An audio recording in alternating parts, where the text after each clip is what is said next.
উজনিৰ পৰা এজন মিয়াক খেদিলেও নামনি বা মধ্য অসমত নহয় উজনিলৈ গৈ প্ৰত্যুত্তৰ দিম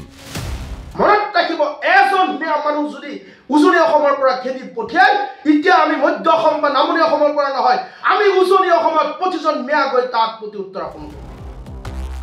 মিয়াৰ উন্নতি দেখি উজনিৰ নেতাৰ গা জ্বলে মিয়াৰ যেতিয়া নেকি উন্নতি দেখা পায় এই সকল ব্যক্তি মিয়াৰ উন্নতি দেখিলে তেওঁলোকৰ কিন্তু গা জ্বলে উজনিৰ মানুহে এদিন মিয়াৰ ঘৰত কাম কৰিব লাগিব গতিকে কওঁ মিয়া লাহে লাহে শিক্ষিত হৈ আছে মিয়া ডক্টৰ ইঞ্জিনিয়াৰ অধিবক্তা শিক্ষিত ঘৰে ঘৰে হৈ আছে এটা প্ৰজন্মৰ পিছত উজনি অসমৰ এছাম লোকে আহি পেলাই মিয়াৰ ঘৰত বনিয়া হিচাপে কাম কৰিব লাগিব চেলেঞ্জ কৰিছো এটা প্ৰজন্ম মই আপোনালোকক দিছো আমি মিয়াৰ স্বগোষ্ঠীয় মৰ্যাদা বিচাৰিছো আমাক দিবই লাগিব আমি মিয়া স্বজনগোষ্ঠী বিচাৰিছো আমি বৃহত্তৰ অসমীয়া জাতিৰ এটা অংগ আমাক কোনো অসমীয়া জাতিৰ পৰা আঁতৰাই নিব নোৱাৰে যদি আমাক মিয়া স্বজনগোষ্ঠী চৰকাৰে নিদিয়ে ছয় জনগোষ্ঠীৰ লগত মিয়া জনগোষ্ঠী এড কৰিব লাগিব আৰু আমাৰ আত্মসন্মানৰ কাৰণে যদি আমাৰ জীৱন দি হলেও যদি আমি আন্দোলন কৰিব লাগে আমি মিয়া জনগোষ্ঠীৰ কাৰণে আমি আন্দোলন কৰিম ইয়াত চিতু বৰুৱা আৰু কিছুমান লেটু চুঙা নেতাই আমাক কেতিয়াও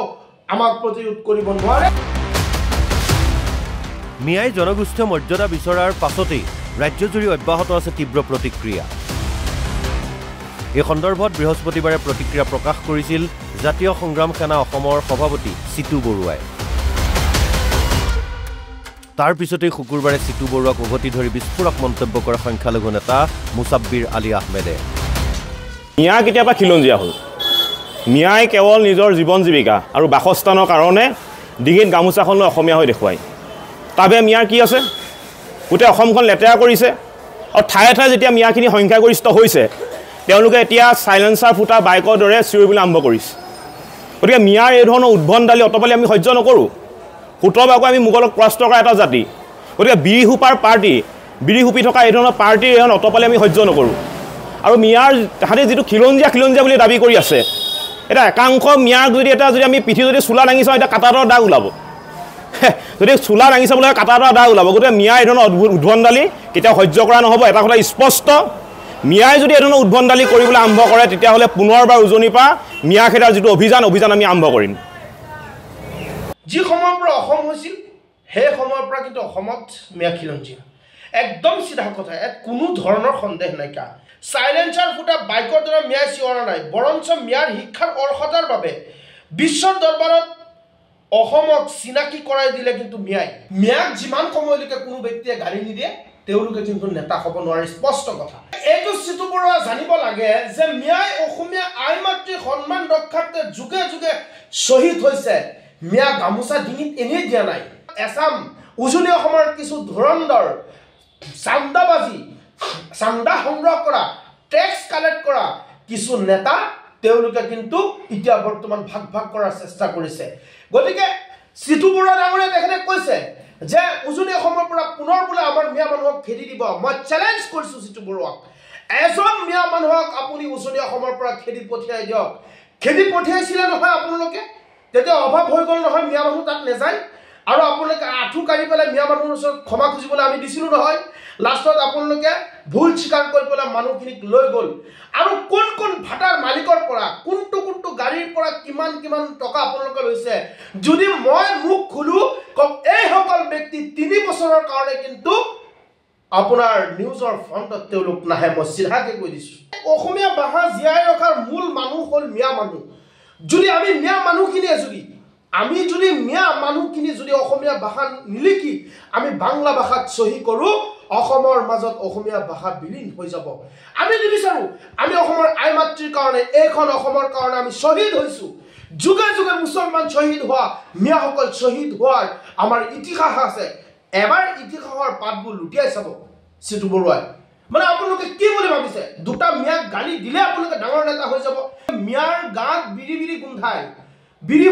খোৱা মানুহে হ'ল মিয়া চিতু বৰুৱা মই আপোনাক কৈছোঁ বিৰু খোৱা মানুহ মিয়া নহয় মিয়া বৰ্তমান ডক্টৰ ইঞ্জিনিয়াৰ অধিবক্তা হৈ পেলাই লণ্ডনত চাকৰি কৰা হ'ল আৰু আপোনালোকে যিসকল নেকি নেতৃত্ব বহন কৰিছে আপোনালোকে হিন্দু সমাজৰ যিসকলে চান্দাবাজি ধান্দাবাজি নেতাসকলে হিন্দু সমাজৰ নেতৃত্ব বহন কৰিছে এইসকলে কওক আপোনালোকে হিন্দু সনাতনী সমাজৰ কাৰণে অসমীয়া ৰাইজৰ কাৰণে অসমীয়া নিবনুৱা যুৱক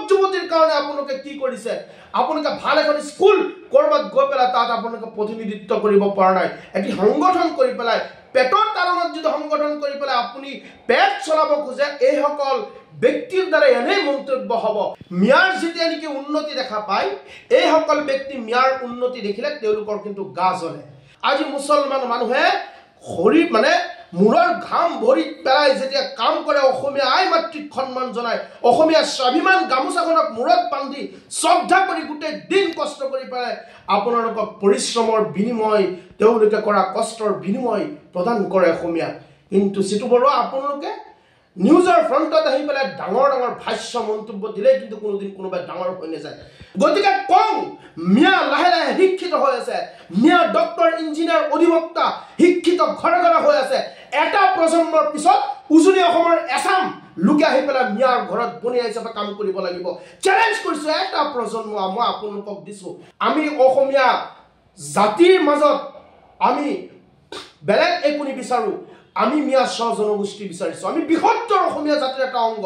আমাক কোনো অসমীয়া জাতিৰ পৰা আঁতৰাই নিব নোৱাৰে আমি অসমৰ আমি বাসিন্দা অসমৰ আমি বসবাস কৰো অসমৰ মাজত আৰু ইয়াৰ মাজত আমাৰ মিয়া স্ব জনগোষ্ঠী লাগিব ইয়াত কোনো ধৰণৰ সন্দেহ নাই যদি আমাক মিয়া স্ব জনগোষ্ঠী চৰকাৰে নিদিয়ে ছয় জনগোষ্ঠীৰ লগত মিয়া জনগোষ্ঠী এক কৰিব লাগিব আৰু আমাৰ আত্মসন্মানৰ কাৰণে যদি আমাৰ জীৱন দিহলেও যদি আমি আন্দোলন কৰিব লাগে আমি মিয়া জনগোষ্ঠীৰ কাৰণে আমি আন্দোলন কৰিম কাৰণ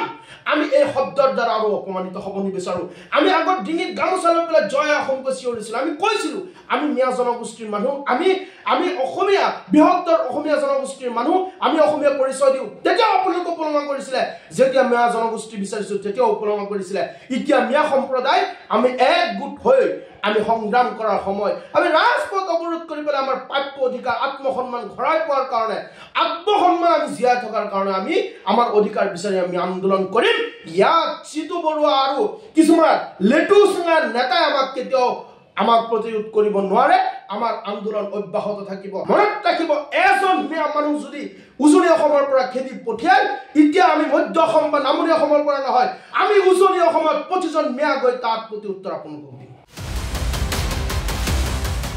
মিয়াই জনগোষ্ঠীয় মৰ্যাদা বিচৰা বিষয়টোৱে কি ৰূপ লয় সেয়া পৰৱৰ্তী সময়তহে হ'ব লক্ষণীয় ব্যুৰো ৰিপৰ্ট অসম লাইভ 24